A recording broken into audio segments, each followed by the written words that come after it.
welcome to the recording of Implementing Consolidated Clinical Document Architecture, CCDA, for Meaningful Use Stage 2, presented for you by the ONC Implementation and Testing Division, April 17, 2013. This is the second part of a three-part self-paced module on Implementing Consolidated Clinical Document Architecture for Meaningful Use Stage 2 and the 2014 edition EHR certification criteria. Part 1 of this three-part module presented an overview of Consolidated CDA implementation for Meaningful Use Stage 2 and the 2014 edition EHR certification criteria. Topics included Health Information Exchange and the 2014 edition EHR certification criteria and Meaningful Use Stage 2 objectives, the purpose, functionality, usage, and structure of HL7's Clinical Document Architecture, CDA, and how the CCDA implementation guide can be used to help providers meet applicable MU objectives. In the second part of the module, we'll discuss implementation of the Consolidated CDA standard in greater detail. So how can you implement clinical documents that meet both meaningful use and Consolidated CDA requirements? First, you should choose the Consolidated CDA document template that best fits your clinical workflow. You start by including the Consolidated CDA components defined by the document template, beginning with the required components, and then adding optional components that are appropriate for your clinical situation. When you're done, you then add the Consolidated CDA components that are necessary to meet the meaningful use data requirements. You should review which data requirements have already been met through your prior inclusions, and then add any additional CDA components that are necessary to align with data requirements that haven't yet been met. Let's walk through an example of how you might want to pursue the transitions of care criterion. In this scenario, a patient is experiencing severe knee pain and is referred to an orthopedist by their primary care provider, or PCP. The PCP needs to generate a summary document to provide to the orthopedist. This use case exhibits the transitions of care criterion in action. In this case, no single Consolidated CDA document template inherently includes all of the elements necessary to satisfy the criterion's data requirements.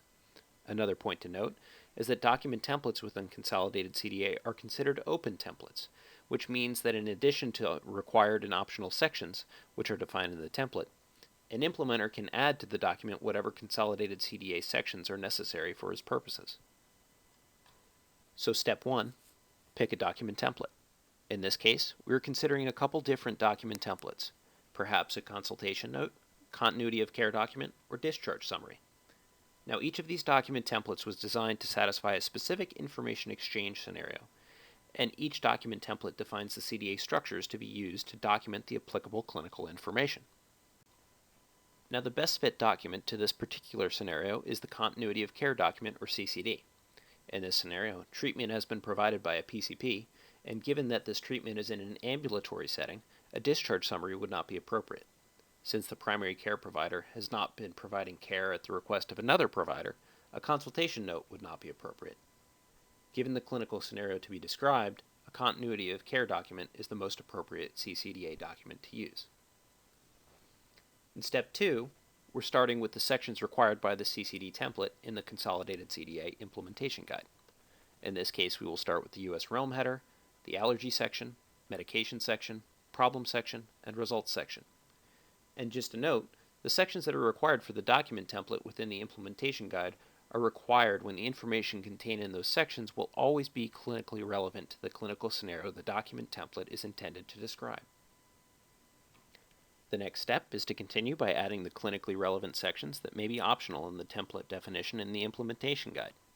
In this case, we'll be adding an encounter section, the plan of care section, and a vital signs section.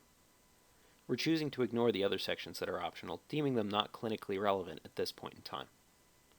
And for reference, sections are generally optional in the document template definition where the information considered for those sections will sometimes be clinically relevant to the clinical scenario the document is intended to describe. The last step is to review the data required by this particular certification criterion. In reviewing the data requirements for this certification criterion, we note that many of them have already been met through the use of Consolidated CDA document templates. There are also some that don't apply because this is an ambulatory care setting. For those few remaining data requirements that have not yet been met, the corresponding appropriate sections out of the Consolidated CDA implementation guide are added to the CCD to address the outstanding data requirements. So in summary, In this case, where a patient is experiencing knee pain and was referred to an orthopedist by their primary care doctor, the continuity of care document was chosen as the best fit for the clinical workflow we're describing here. We found that many of the transitions of care criterion data requirements were met using the consolidated CDA document template. To meet the outstanding data requirements, additional sections were added as necessary. Here's what the resulting continuity of care document, or CCD, might look like when rendered through a web browser. What you're seeing is the human-readable version of this document, which would not necessarily display the coded entry and information that is intended for machine interpretability. In this next example, we'll look at how you might want to pursue the view, download, and transmit criterion. In this scenario, the orthopedist, after consulting with the patient, schedules surgery to be performed and provides an ambulatory summary to the patient, including the care plan to be followed leading up to the surgery. This use case exhibits the view, download, and transmit criterion in action. And just as before, no single consolidated CDA template covers all of the data requirements to successfully meet this criterion using only the template's baseline required components. As before, the first step in the process is to pick the appropriate document template to work with. In this case, we're going to consider 3 different document types, all from the Consolidated CDA Implementation Guide, and we're going to keep in mind what the specific information exchange requirements are that are faced here in this particular scenario. Given the circumstance that this is an orthopedist performing a consultation on behalf of a primary care provider, we recognize that this treatment's happening in an ambulatory setting, which means that a discharge summary isn't really appropriate. The continuity of care document, which is intended to summarize full episodes of care, might be a bit too heavy for this scenario, and since this is an orthopedist again providing care at the request of a primary care provider, a consultation note might be the best fit for this clinical workflow.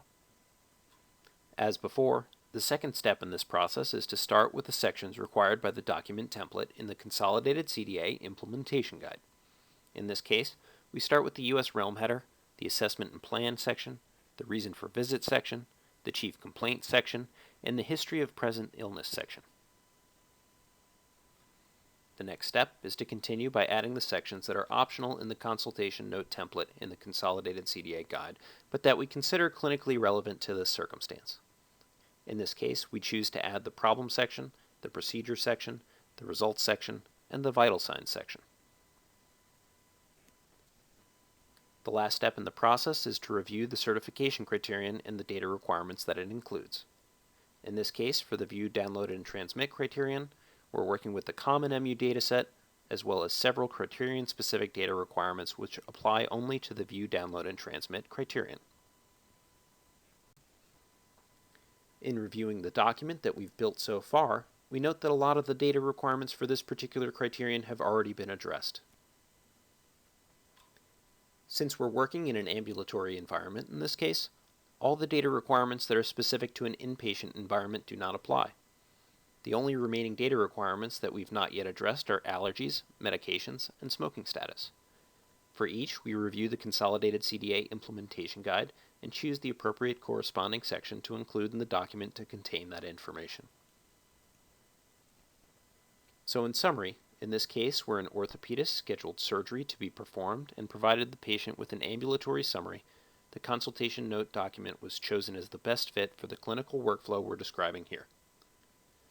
We found that many of the View, Download, and Transmit criterion data requirements were met using the Consolidated CDA document templates, and to meet outstanding data requirements, additional sections were added as necessary. When we're done with this process, we have a document that the patient can either retain for their records or share with another provider as they see fit. This document can be viewed through the use of a simple web browser technology, but it also has underlying coded entries that are intended for machine interpretability that another provider could incorporate into their EHR technology to be used in the provision of further care.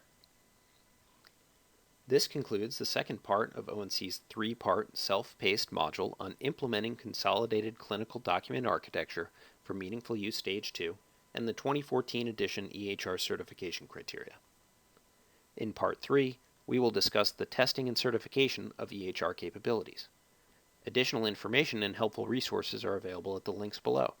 If you're interested in learning more about the consolidated CDA or its use for meaningful use, We recommend you look at the S&I Framework Wiki for the latest version of the companion guide to Consolidated CDA for Meaningful Use Stage 2 at the address listed below.